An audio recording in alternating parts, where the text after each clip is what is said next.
অৱশেষত অমীমাংসিত হৈ ৰ'ল আৰু এই বৈঠকখনেই হৈছে পুটিন আৰু ট্ৰাম্পৰ বৈঠক এই বৈঠকখন হৈছে ইউক্ৰেইনত ৰাছিয়াৰ আক্ৰমণ বন্ধ বা ৰাছিয়া ইউক্ৰেইনৰ যুদ্ধ বন্ধ কৰাৰ বাবে এক গুৰুত্বপূৰ্ণ বৈঠক কিন্তু ফলাফল শূন্য এই বৈঠকৰ ফলাফল শূন্য অমীমাংসিত হৈ ৰ'ল এই বৈঠক সিদিনালৈকে গুজৰি গুমৰি থকা ডোনাল্ড ট্ৰাম্প আলাস্কা বৈঠকৰ পিছতে হঠাৎ নৰম হৈ পৰিল নমস্কাৰ প্ৰিয় দৰ্শক মই জয়ন্ত মাধৱ গোস্বামী আপোনাক স্বাগতম জনাইছো নিউজ 18 অসম নৰ্থ ইষ্টৰ ডিজিটেল লাইভলৈ শুকুৰবাৰে আলাস্কাত অনুষ্ঠিত হ'ল এই বহু চৰ্চিত বৈঠকখন আনকি বৈঠকৰ আগৰ দিনটোলৈকে হুংকাৰ প্ৰদান কৰিছিল ডোনাল্ড ট্ৰাম্পে পুটিনক যুদ্ধবিৰতিত সন্মতি প্ৰদান নকৰিলে কঠোৰৰ পৰা কঠোৰ পদক্ষেপ গ্ৰহণ কৰা হ'ব পুটিনৰ বিৰুদ্ধে ৰাছিয়াৰ বিৰুদ্ধে মাৰ্কিন ৰাষ্ট্ৰপতি ডোনাল্ড ট্ৰাম্পৰ হেয়া আছিল কঠোৰ হকিয়নি বাৰ্তা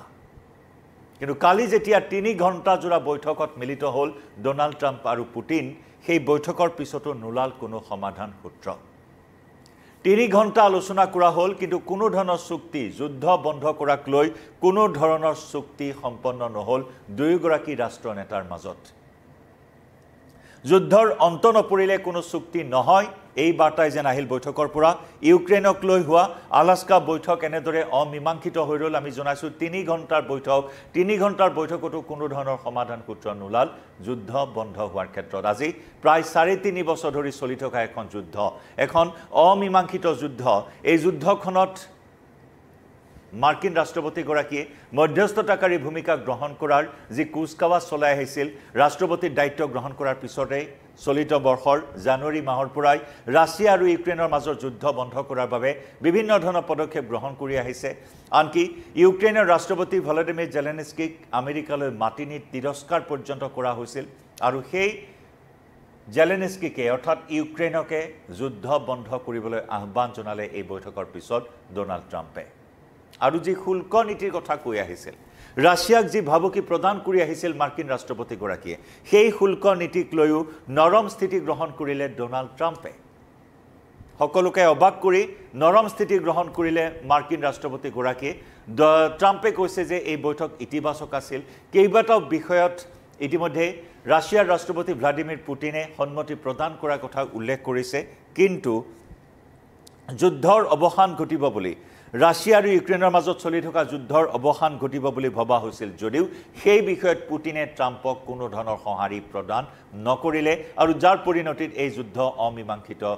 এই বৈঠক অমীমাংসিত হৈ ৰ'ল আৰু সমান্তৰালকৈ এই প্ৰসংগত স্পষ্টভাৱে দুয়োগৰাকী নেতাই কোনো কথাই প্ৰকাশ নকৰিলে আন এক গুৰুত্বপূৰ্ণ খবৰ যে পৰৱৰ্তী বৈঠক এইবাৰ মস্কোত হোৱাৰ ইংগিত প্ৰদান কৰিলে ৰাছিয়াৰ ৰাষ্ট্ৰপতি ভ্লাদিমিৰ পুটিনে প্ৰথমখন বৈঠকত গঠনমূলক আলোচনা হোৱাৰ কথা উল্লেখ কৰিছে দুয়োগৰাকী নেতাই কিন্তু কোনো ধৰণৰ সমাধান সূত্ৰ নোলালেও পৰৱৰ্তী সময়ত ৰাছিয়াৰ মস্কোত ডোনাল্ড ট্ৰাম্পক আমন্ত্ৰণ জনোৱাৰ ইংগিত প্ৰদান কৰিলে ডোনাল্ড ট্ৰাম্পৰ সৈতে বৈঠকত বহাৰ ইংগিত প্ৰদান কৰিলে ভ্লাদিমিৰ পুটিনে এটা গুৰুত্বপূৰ্ণ খবৰ আলাস্কাৰ বৈঠক অমীমাংসিত হ'ল যদি পৰৱৰ্তী মস্কোত বৈঠক হোৱাৰ ইংগিত প্ৰদান কৰিলে পুটিনে ট্ৰাম্পৰ সৈতে এইবাৰ মস্কোত বৈঠকত বহিব পুটিন জানুৱাৰী মাহত ৰাষ্ট্ৰপতি হিচাপে দায়িত্ব গ্ৰহণ কৰাৰ পিছতে বহুবাৰ টেলিফোনিক বাৰ্তালাপ হৈছে ট্ৰাম্প আৰু পুটিনৰ মাজত আৰু এয়া আলাস্কাৰ বৈঠক এখন হাই ভোল্টেজ বহু চৰ্চিত বৈঠক কিন্তু এই বৈঠকখনতেই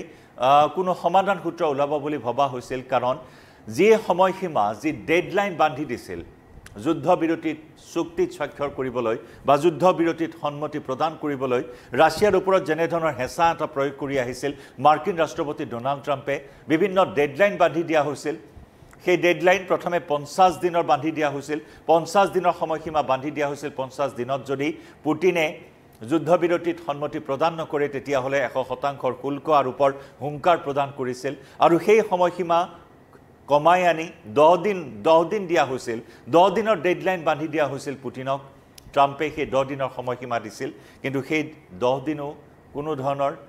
পুটিনৰ পৰা সঁহাৰি নাপালে আৰু অৱশেষত আলাস্কাৰ যি বৈঠক আছিল আৰু এই বৈঠকতে ভবা হৈছিল যে যুদ্ধ অন্ত পৰাৰ বাবে এক চুক্তি হ'ব কিন্তু তাতেও পুটিনে সঁহাৰি নজনালে ট্ৰাম্পক যেন ট্ৰাম্পৰ যি গুজৰণি গুমৰণি আছিল পুটিনৰ বিৰুদ্ধে ৰাছিয়াৰ বিৰুদ্ধে হঠাৎ যেন সুৰ সলনি কৰিলে ট্ৰাম্পে শুল্ক নীতিক লৈ নৰম স্থিতি গ্ৰহণ কৰিলে শুল্ক নীতিক লৈ কোনো ধৰণৰ স্থিতি প্ৰকাশ নকৰিলে এতিয়া পৰৱৰ্তী বৈঠকলৈ হয়তো এই শুল্ক নীতিৰ ক্ষেত্ৰতো ট্ৰাম্পে কোনো ধৰণৰ ব্যৱস্থা গ্ৰহণ নকৰিব আৰু ওলোটাই ইউক্ৰেইনকহে যুদ্ধ বন্ধ কৰাৰ বাবে আহ্বান জনালে মাৰ্কিন ৰাষ্ট্ৰপতি ডোনাল্ড ট্ৰাম্পে আনহাতে কেইবাটাও প্ৰসংগত আলোচনা কৰাৰ কথা কোৱা হৈছে পাৰস্পৰিক সন্মানজনক এই বৈঠকত ৰাছিয়া আৰু ইউক্ৰেইনৰ উপৰিও আন কেইবাটাও প্ৰসংগত আলোচনা হোৱাৰ কথা উল্লেখ কৰা হৈছে কাৰণ বৈঠক অনুষ্ঠিত হোৱাৰ আগলৈকে যি হুংকাৰ প্ৰদান কৰি আহিছিল সকিয়নি প্ৰদান কৰি আহিছিল পুটিনক ট্ৰাম্পে সমান্তৰালকৈ জাৰ্মানী ফ্ৰান্সেও সকিয়নি প্ৰদান কৰিছিল ভৌগোলিক অখণ্ডতাৰ সৈতে কোনো ধৰণৰ আপোচ কৰা নহয় ইউক্ৰেইনৰ বিভিন্ন অঞ্চল ৰাছিয়াই দখল কৰা বিষয়টোক লৈ সৰব হৈ পৰিছিল মাৰ্কিন ৰাষ্ট্ৰপতি ডোনাল্ড ট্ৰাম্প একেদৰে ইমানুৱেল মেক্ৰ সমান্তৰালকৈ জাৰ্মানী সকলো সৰব হৈ আছিল কোনো ধৰণৰ আপোচ কৰা নহব ভৌগোলিক অখণ্ডতাক লৈ সেই হুংকাৰ প্ৰদান কৰি আহিছিল কিন্তু তাৰ পিছতে হঠাৎ ট্ৰাম্পৰ সুৰ সলনি হ'ল শুল্ক নীতিক লৈ হঠাৎ নৰম স্থিতি গ্ৰহণ কৰিলে ট্ৰাম্পে আৰু ওলোটাই ইউক্ৰেইনক যুদ্ধ বন্ধ কৰিবলৈ আহ্বান জনালে মাৰ্কিন ৰাষ্ট্ৰপতিগৰাকীয়ে এক যুটীয়া সংবাদমেল সম্বোধন কৰে এই বৈঠকৰ পিছত দুয়োগৰাকী ৰাষ্ট্ৰ নেতাই যুটীয়া সংবাদমেলত এই আলোচনা ইতিবাচক বুলি উল্লেখ কৰে আলাস্কাৰ এংকাৰেজৰ জইণ্ট বেছ এলমেণ্ডৰ্ফ ৰিচাৰ্ডছনত এই বৈঠকখন অনুষ্ঠিত হৈছিল কালি শুকুৰবাৰৰ দিনটোত আৰু যৌথভাৱে সংবাদমেল সম্বোধন কৰে আৰু প্ৰথমখন বৈঠকত গঠনমূলক আলোচনা হ'লেও পৰৱৰ্তী বৈঠক মস্কোত অনুষ্ঠিত হোৱাৰ ইংগিত প্ৰদান কৰিলে ভ্লাদিমিৰ পুটিনে লগতে পুটিনে উল্লেখ কৰিলে যে ৰাছিয়াৰ ৰাষ্ট্ৰপতি পুটিনে ইউক্ৰেইনৰ সৈতে যুদ্ধৰ অন্ত পেলাবলৈ আগ্ৰহী বুলি উল্লেখ কৰিলে যদিহে ইউক্ৰেইনে সংঘাতৰ মূল কাৰণসমূহ এৰাই চলিব পাৰে কাৰণ কেইবাটাও চৰ্ত ইতিমধ্যে পুটিনে আগবঢ়াই থৈছিল এই যুদ্ধক লৈ ইউক্ৰেইন সদায় নিৰপেক্ষ হৈ থাকিব লাগিব ইউক্ৰেইন কেতিয়াও নাটোত সংযুক্ত হ'ব নোৱাৰে এইসমূহ যি চৰ্ত আছিল ৰাছিয়াৰ গতিকে সেই কথাখিনি উনুকিয়াই দি পুটিনে কৈছে যে ইউক্ৰেইনে সংঘাতৰ কাৰণসমূহ এৰাই চলিব লাগিব তেতিয়াহে যুদ্ধৰ অন্ত পৰিব সেই ইংগিত আকৌ এবাৰ প্ৰদান কৰিল আৰু মন কৰিবলগীয়া যে এই বৈঠক চলি থকাৰ সময়তে কিন্তু ইউক্ৰেইনে ৰাছিয়াৰ ওপৰত চলাইছে বৃহৎ আক্ৰমণ আলাস্কা বৈঠকৰ মাজতে এটা বৃহৎ আক্ৰমণ ৰাছিয়াৰ সামাৰাস্থিত সিজড্ৰান তেল শোধনাগাৰত আক্ৰমণ চলোৱাত এই শোধনাগাৰটোৰ বিস্তৰ ক্ষয়ক্ষতি হোৱাৰ খবৰ আহিছে বৃহৎ অগ্নিকাণ্ডৰ ঘটনা সংঘটিত হৈছে কাস্পিয়ান সাগৰৰ বন্দৰ আৰু ইৰাণৰ পৰা ৰাছিয়ালৈ সামগ্ৰী কঢ়িওৱা মালবাহী জাহাজতো ইয়াৰ পূৰ্বে ইউক্ৰেইনে আক্ৰমণ চলাইছিল টেলিগ্ৰাম মেছেজিং এপত প্ৰকাশ কৰা এটা বিবৃতিত কিভ বাহিনীয়ে জনাইছে যে এই আক্ৰমণৰ ফলত ৰাছিয়াৰ সিজড্ৰান শোধনাগাৰত বৃহৎ বিস্ফোৰণ ঘটিছে এই শোধনাগাৰে বিভিন্ন ধৰণৰ ইন্ধন উৎপাদন কৰে ই হৈছে তেল কোম্পানী ৰছনেফ্ট নেটৱৰ্কৰ অন্যতম এটা বৃহৎ শোধনাগাৰ এফালে আলাস্কাৰ বৈঠক চলি আছে কিন্তু তাৰ মাজতে এই শোধনাগাৰত বৃহৎ আক্ৰমণৰ ঘটনা সংঘটিত কৰিছে ৰাছিয়াত ইউক্ৰেইনে আনহাতে সামাৰাৰ প্ৰশাসনে জনোৱা মতে ইউক্ৰেইনৰ ড্ৰোন আক্ৰমণৰ পাছতে এই উদ্যোগটোত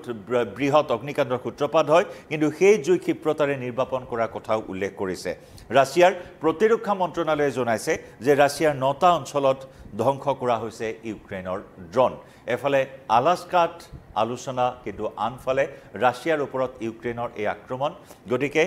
এক অমীমাংসিত পৰিৱেশ এই মুহূৰ্তত যুদ্ধখনৰ সমাধান সূত্ৰ কি হ'ব সেয়া এতিয়াও সুদূৰ পৰাহত কোনে উলিয়াব সমাধান সূত্ৰ ট্ৰাম্পে বহু চেষ্টা কৰিছে আৰু বিগত শাসনকালত ট্ৰাম্পে জানুৱাৰীৰ পৰা যে শাসনভাৰ গ্ৰহণ কৰিছে 5খনকৈ যুদ্ধৰ অৱসান ঘটোৱাৰ ইতিমধ্যে তেওঁ